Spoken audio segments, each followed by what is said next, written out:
Kalau ingin diberi kemampuan melunasi hutang, terhindar dari kefakiran,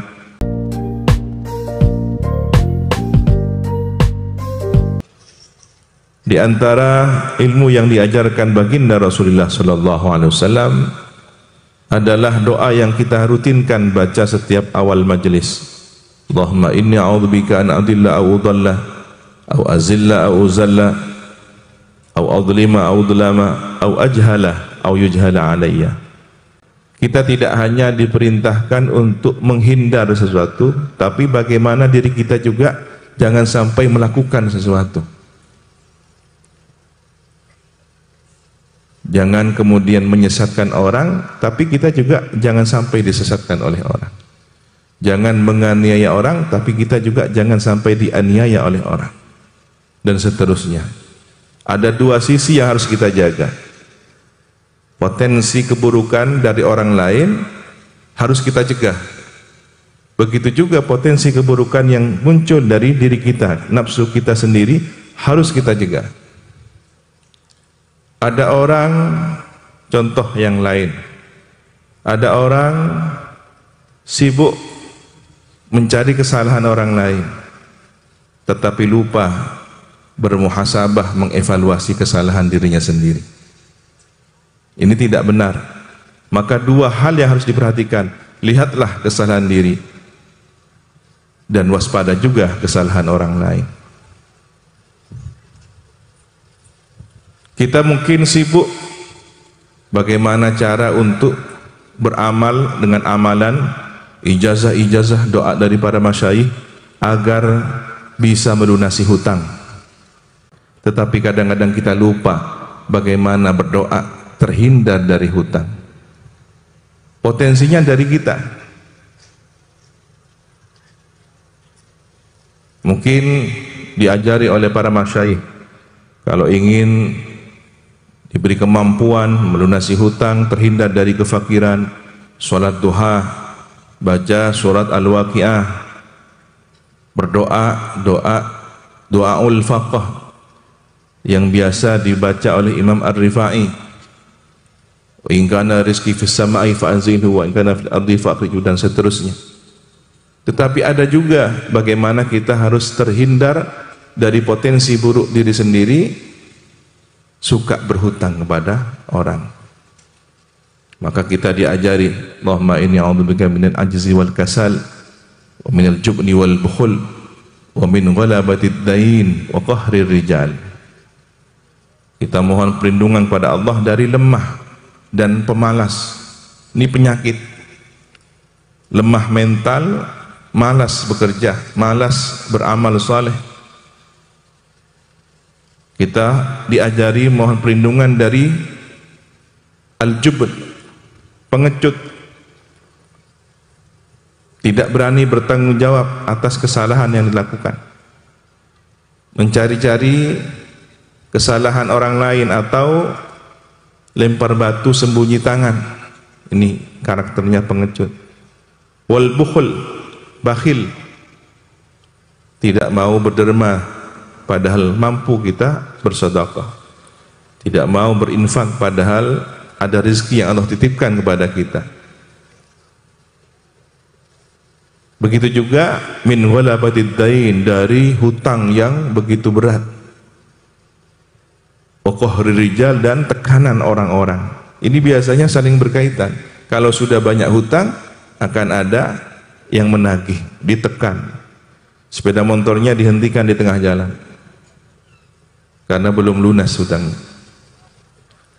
Maka kita harus berdoa, tidak hanya kita bisa mampu membayar hutang, tapi bagaimana terhindar dari hutang. Sebenarnya sederhana. Kalau kita kembali kepada kebutuhan hidup, insya Allah selamat. Yang paling sulit adalah menuruti gaya hidup. Mudah-mudahan kita senantiasa dibimbing oleh Allah Subhanahu wa Ta'ala menjadi orang yang lebih baik lagi, terselamatkan dari segala kesalahan, dari segala dosa, termasuk yang paling penting terhindar dari dosa besar. Di antaranya adalah durhaka kepada kedua orang tua. Salah satu kedurhakaan kepada orang tua adalah membohongi orang tua demi gaya hidup, mengambil harta orang tua hanya untuk berfoya-foya dengan harta mereka. Semoga anak cucu kita selamat, dianugerahi akhlak yang mulia, menjadi orang yang husnul khatimah. Di antara sekian ajaran yang disampaikan Nabi adalah kullu ma'rufin shadaqah. Setiap kebaikan adalah sedekah. Bukan hanya bersedekah uang, tapi bersedekah waktu, kesempatan. Tersenyum dengan penuh ketulusan adalah sedekah. Menyingkirkan batu, rintangan, duri yang ada di jalan agar orang tidak terjatuh, tersakiti, dipinggirkan adalah sedekah. Di antara wirid kita bukan hanya terbatas berpegang pada amalan orang-orang yang terlihat dengan kesolehannya di masjid, di rumah-rumah ibadah, di mushola. Bukan hanya pegang tasbih, menghamparkan sajadah, tetapi wirid-wirid kita adalah menjalankan tugas sehari-hari. Jika para ulama, para fuqaha mengajarkan ilmunya adalah wirid mereka, agar santri kelak pada saatnya menyebarkan ilmunya, mewarisi ilmu para ulama, melanjutkan perjuangan mereka. Maka para pejabat pemerintah dengan kebijakannya adalah orang yang beramal soleh, mengerjakan wirid-wiridnya di kantor-kantor mereka. Tanda tangan kebijakan yang memberi maslahat kepada umat adalah amal jariah mereka. Polisi yang mengatur lalu lintas, ini adalah sedekah, amal dan wirid mereka. Bagaimana kemudahan orang yang berlalu lintas selamat di perjalanan sampai tujuan. Begitu juga sampai orang yang mungkin tak dipandang oleh orang lain. Siapakah mereka? Orang yang membersihkan, petugas kebersihan, petugas keamanan. Ketika menjalankan tugasnya masing-masing, ini adalah wirid mereka. Mengamankan jalannya kegiatan dengan akhlakul karimah, tidak berlaku kasar, santun. Ini juga bagian dari wirid-wirid kita semua. Para pedagang, ketika berdagang dengan jujur, ada janji yang Allah berikan. Derajatnya kelak pada hari kiamat, orang yang berdagang, jual beli, berniaga, jujur dan amanah, dagangannya berkualitas, harganya sesuai, tidak ada kebohongan, tidak ada manipulasi, maka dagangannya barokah dan kelak pada hari kiamat berkumpul dengan para nabi, para syuhada dan sholihin. Ini wirid-wirid para pedagang. Bukan mengatakan ini kualitas terbaik, tapi kenyataannya kualitas terburuk. Begitu juga para pekerja bangunan, para tukang kuli bangunan, ketika bekerja dengan baik, mandornya bekerja dengan baik, orang yang diamanati proyek mengerjakan sesuai biaya anggaran, tidak ada markup, tidak ada harga yang ditipu, kualitas bangunannya sesuai dengan apa yang tanda tangan hitam di atas putih, tidak ada kebohongan. Ini adalah wirid-wirid kita semua. Maka jagalah wirid kita sampai selesai. Insya Allah akan mendapatkan kemuliaan, menjadi orang-orang yang husnul khotimah. Amin ya rabbal alamin.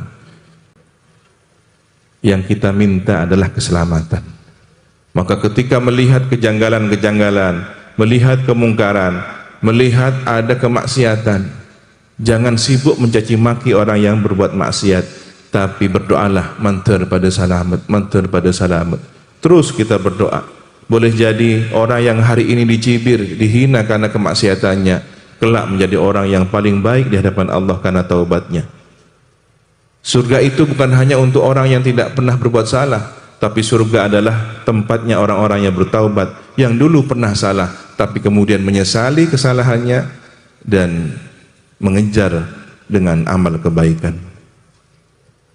Neraka bukan hanya bagi para ahli maksiat yang seumur hidupnya durhaka kepada Allah, tapi hati-hati, neraka juga tempatnya orang-orang yang berbuat baik tapi sombong dengan kebaikannya.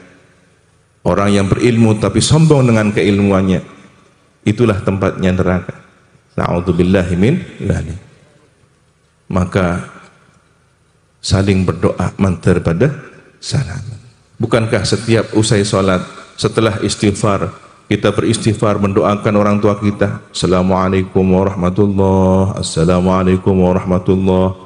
Langsung kita baca istighfar, Rabbighfirli wa li walidayya wa li dzawil huquqi alayya wa li ashabil huquqi alayya wa li jami'il muslimina wal muslimat wal mu'minina wal mu'minat al ahya'i minhum wal amwat. Apa yang kita baca? Allahumma antas salam wa minkas salam fahayyina rabbana bis salam wa adkhilnal jannata daraka daras salam. Allah di antara sekian banyak nama terbaiknya adalah As-Salam. Keselamatan dari Allah. Wa minkas salam. Maka hidupkanlah ya Allah, hidupkanlah kami semua dalam keselamatan. Fahayyina. Dan kita minta kepada Allah, masukkanlah ke negeri keselamatan. Surga adalah Darussalam. Amin Allahumma amin.